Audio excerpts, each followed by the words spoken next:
Hey, what's going on, guys? Alex here with Adam, and this is your weekly fishing report. So a lot of good stuff happening out there right now. So we'll start off with some striper news for this week. What you been hearing out there, Adam?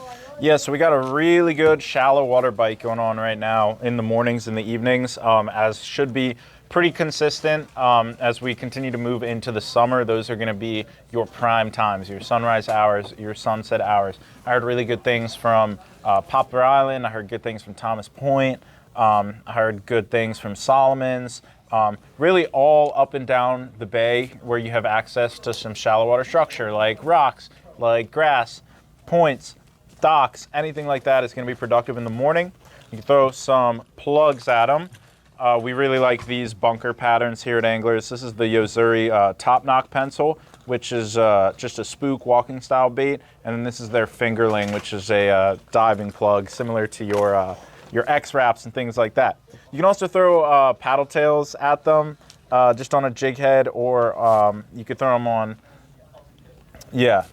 paddle tails like that. You could throw them on a weedless jig head like this, or just a normal jig head. If you're fishing shallow, keep it between like 3/16 and a half, depending on how shallow you are. And then as far as the open water bite goes, some guys are getting them live lining at the bridge. Some of your spots around like Love Point, Pools Island, mouth of Patapsco have been productive for open water. Again, just using your jigs and live lining spot. But yeah, so pretty good bite for rockfish right now. As far as white perch go, what are we hearing about that, Alex? So it's been a little spotty here and there. Obviously, there's a couple of spots that are better than others.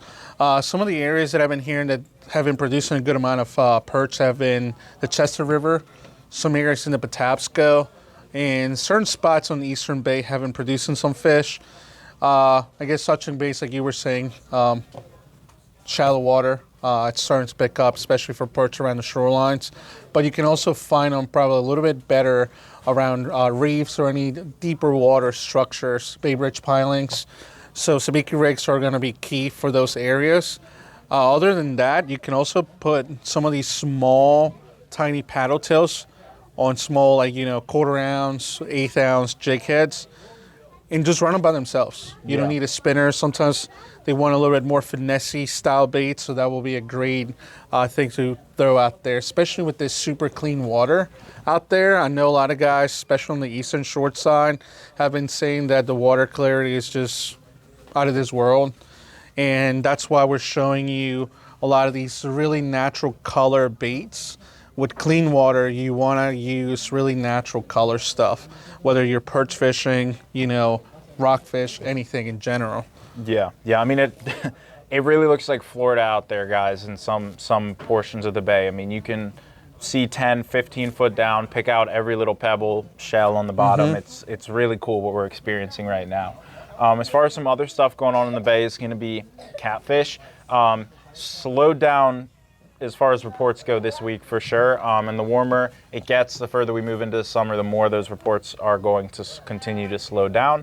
But if you guys are still going to fish for them, look for some of your deeper ledges, your deeper holes at the mouths of any of your rivers and creeks, and of course, up by DC in the Potomac is going to remain somewhat productive until it gets too hot here. Again, same thing as always, guys. Heard good reports of mud shad and LY being good baits this week on really any rig works, top and bottom, fish finder rig, float rig, your little addiction bait rigs with the spook. Yeah, the float and everything. Yeah. And some of the areas that I personally like to fish for catfish that stay pretty consistent, I will say anywhere from the Patapsco and north seems to stay pretty productive with at least catching a few catfish. And you also get a mix of different types, whether they're blue cats, white cats, or channel cats. Anywhere, I will say, from the mouth of Patapsco north seems to be pretty productive. So you really want to go out for a field day of just catfishing. Any of those areas in the upper bay will probably be pretty productive for you. For sure. And then as far as some freshwater stuff goes, we are getting into Senko season for largemouth bass. This is going to be that bait that we all know and love that is going to help you at least sort of locate where fish are, whether they're tight to structure, whether they're off that structure a little bit, shallow, deep. This is going to catch them anywhere. And then you can sort of change your tactics as you want from there. But we're well through the post spawn for largemouth right now in Upper Bay, all your ponds, lakes, Eastern Shore Mill ponds, reservoirs by Baltimore. So that classic green pumpkin Senko on a Texas rig should at least get the job done for a couple fish until you figure out that pattern. As far as smallmouth go, just keeping it on bass for a sec. We've had a lot of rain recently. I still have heard people catching smallmouth in the Susquehanna, the Potomac, the Monocacy. Flows are not that high, so you can definitely get out there. I really like a little baby popper for smallmouth in the early morning and in the evenings. If you're in too fast a current, you might want to switch to something like a whopper plopper like that. But if you got slow enough water, you can just pop that little tiny profile across the surface. They'll smash it, whether they think it's a bug or minnow or anything like that. As far as some other freshwater stuff, what do we got going on? Snakehead fishing, of course, we're getting into that time of the year where they're gonna spawn, or if not already spawning. So you might start seeing some fry balls. You probably already are seeing some fry balls out there. And one of the most underrated baits that I like to use out there when you're casting into fry balls are just a fluke. Classic 5-inch Zoom fluke, weedless, weightless.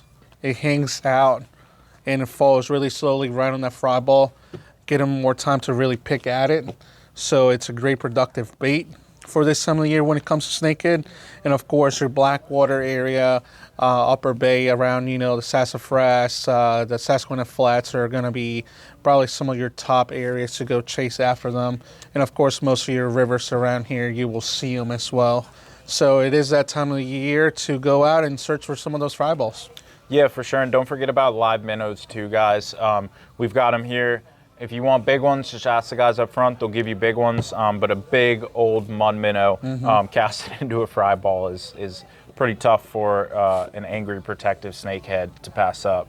I think that's about it as far as freshwater goes. We'll take you down to the coast and tell you about what's going on over there. Surf bite for a lot of our migratory species is starting to slow down.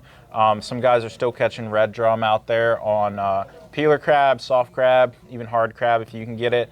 A couple black drums still being caught, but most of the big ones are gone by now. And there's some schoolie stripers being caught as well. But again, most of those big ones have gone up north. Flounder in the surf is okay. Same with bluefish. We're sort of, didn't get great reports this week. We had some kind of spotty weather, but those should be pretty good in the next week or so. You're also getting to that season where some of those sharks are starting to show up a lot more, whether they're sand tigers or some of your sandbar sharks. So it is that time to get your rigs ready for shark fishing and definitely hook up into a few of them right now. Yeah, for sure. And then as far as the back bay of Ocean City goes, a couple of sheep's head were caught this week, first ones of the year. So if you guys wanted to get out there and try that, that could be a fun option for you from shore or from boat. You can fish the inlet or you can fish any of the jetties. Go out there with bottom sweeper jigs, fiddler crabs, sand fleas, anything like that. Then the 50 bridge guys are still catching some rockfish and a couple bluefish, doing your paddle tails, your live eels, things like that. And then offshore in the canyons, some mahi, some bluefin, and some yellowfin are being caught. Yep. So if you guys wanted to get out there, hit some pelagic species, and then the sea bass bite mid-shore as well. It has been pretty good. What about crabbing, Alex? What you hear about crabbing? Haven't heard way too much from it. I think it's going to start to pick up here in the next week or two with these warmer temperatures coming up.